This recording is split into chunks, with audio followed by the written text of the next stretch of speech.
absurdo. Mas é completamente absurdo. Gostaria, um tema bem polêmico e envolve interdisciplinar, várias áreas. Eu gostaria que o Dr. Ivan fizesse sua consideração final.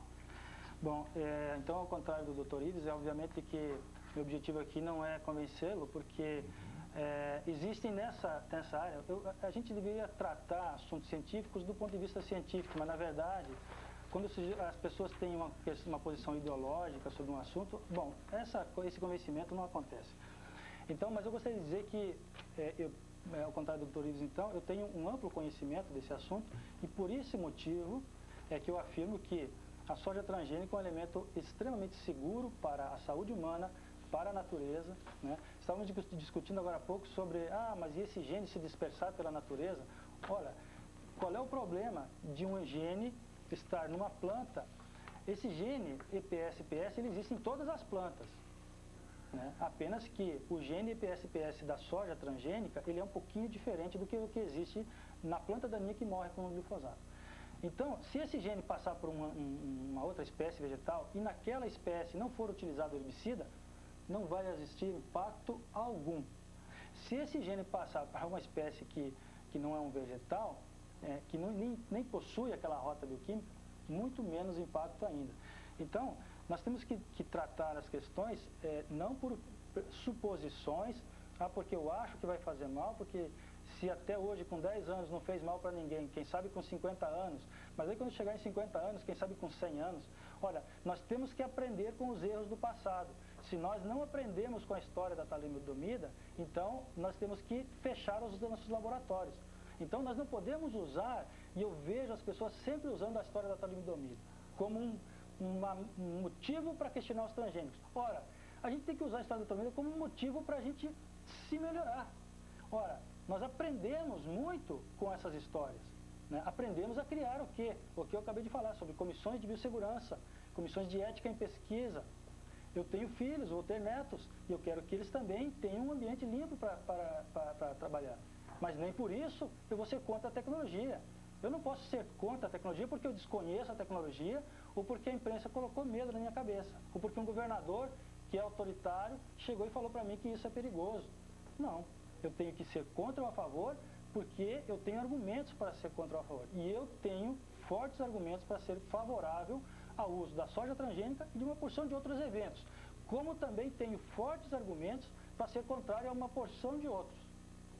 Se nós temos que pagar royalties para o uso desse produto, ora, ninguém questiona se tem que pagar royalties para o Bill Gates por usar o Microsoft. Ninguém questiona quando compra um carro se tem que pagar royalties para a Mercedes ou para a Volkswagen. Por que nós vamos questionar se nós compramos um CD na loja, nós pagamos royalties para o autor daquelas músicas? Então, o autor de um descobrimento, ele tem direito de cobrar royalties por um certo período. E isso não é a vida toda, tá? É um período que tem fim, né? É um período geralmente de 15 anos. Esse gene da Monsanto deve ter mais um pouco menos de 10 anos ainda de royalties para ser cobrado, depois ele torna-se de domínio público. Será que daqui 10 anos, quando não tiver mais que pagar royalties para a Monsanto, o Greenpeace, o MCT vai ser favorável ao gene, daí o gene vai passar a ser seguro, porque não precisa mais pagar royalties?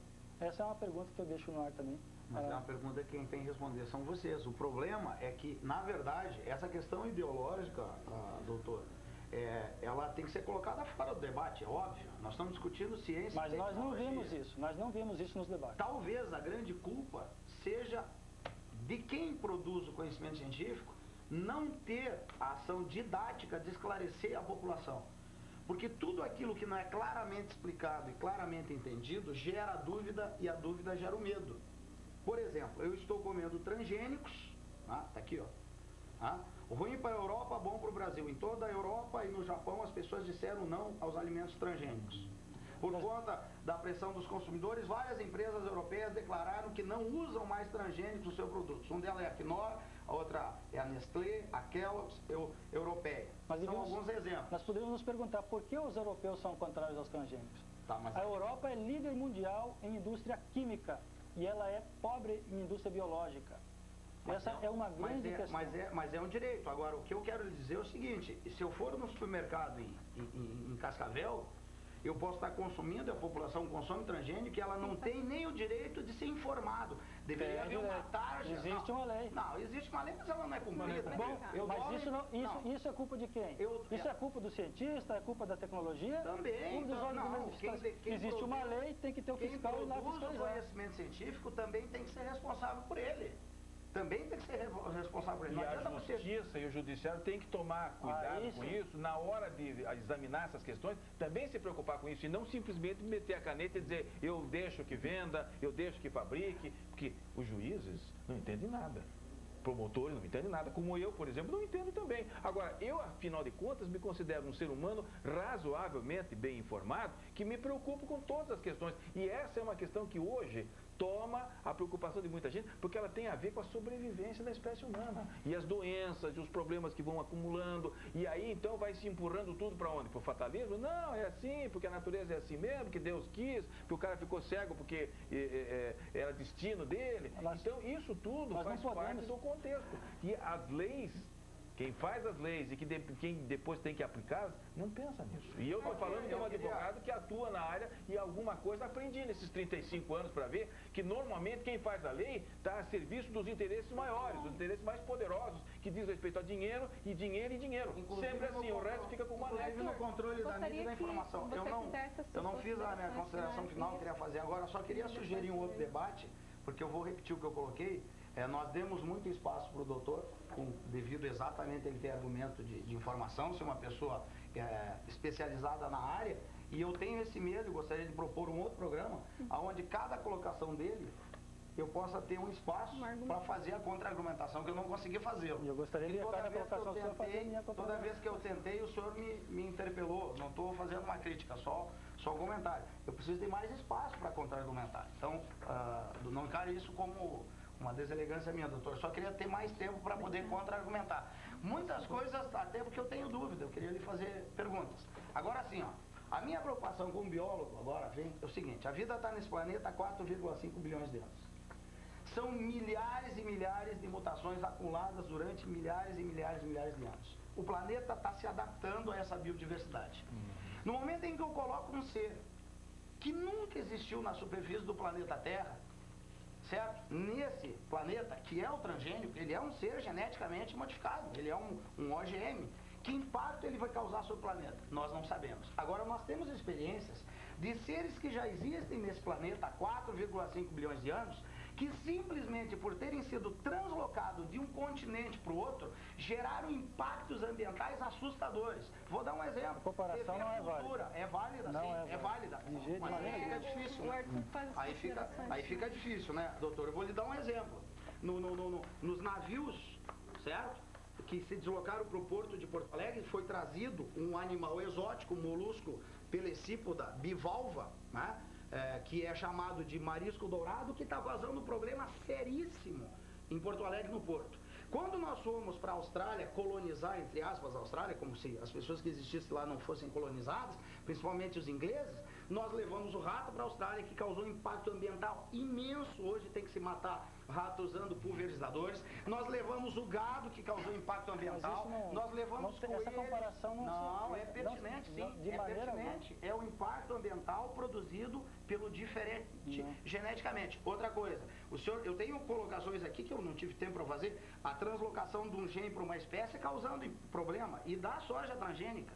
Eu tenho 14 colocações do Greenpeace aqui, que eu gostaria de discutir em outro programa, porque aí eu queria fazer a pergunta, doutor, para o senhor poder responder, mas eu também tenho o direito de fazer o contraponto. Porque o senhor falou várias coisas, todas elas pertinentes, mas eu tenho questionamentos em relação a ela. E a minha grande pergunta, minha grande colocação, para fechar, é exatamente essa. O maior problema dos transgênicos é que ninguém sabe qual é o maior problema dos transgênicos.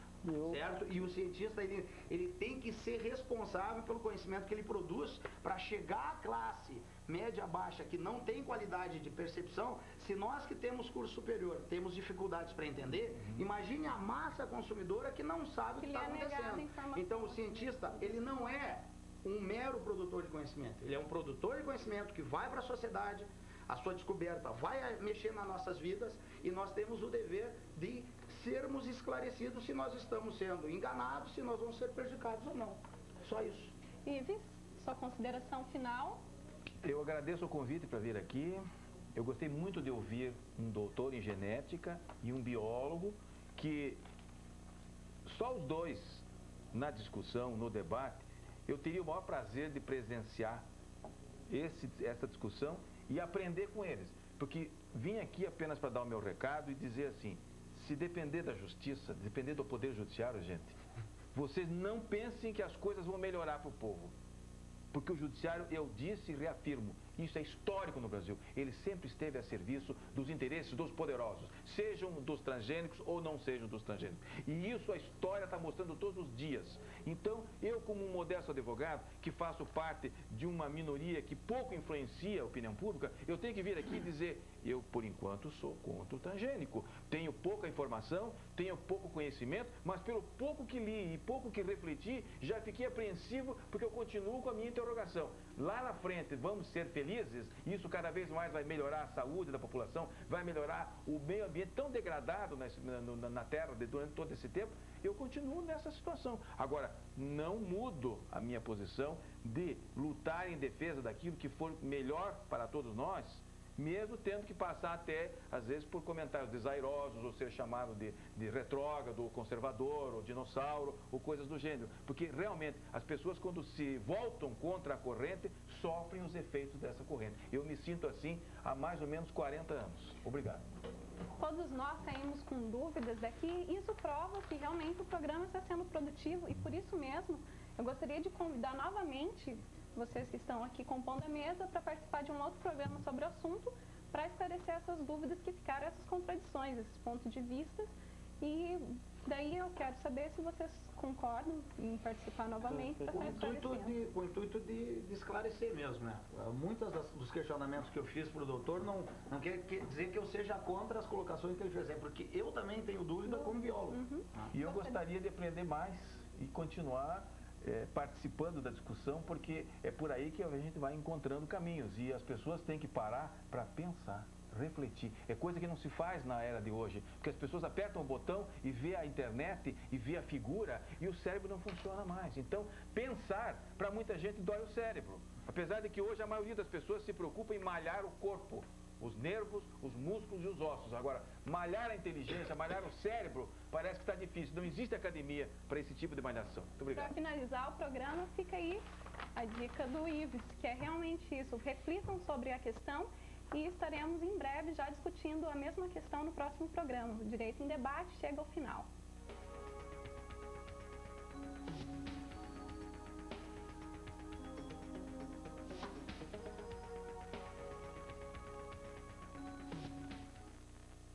Há 40 anos, a Eucator liga o Brasil de norte a sul.